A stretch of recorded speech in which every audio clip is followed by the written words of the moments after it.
সায়েন্সের মতে একজন ব্যক্তিকে দাফন করার ২৪ ঘন্টার মধ্যে তার দেহকে পোকামাকড় ঘিরে ফেলে এবং খেতে শুরু করে।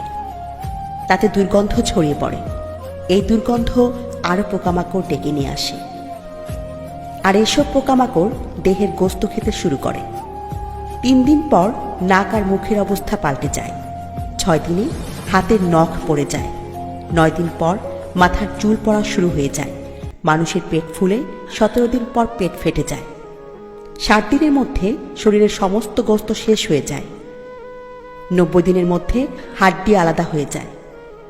হিংসা, অহংকার, লোভ, মর্যাদা, বাদশাহী সব মাটিতে মিশে যায়।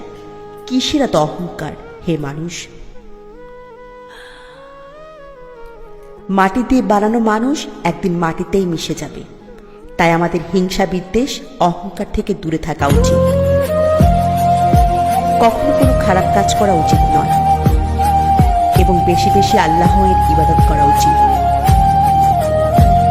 ভালো কাজ করা উচিত যাতে আমাদের কবরে কঠিন কোনো আযাব না হয়। আমরা যেন সকলে জান্নাতবাসী হতে পারি। আমিন।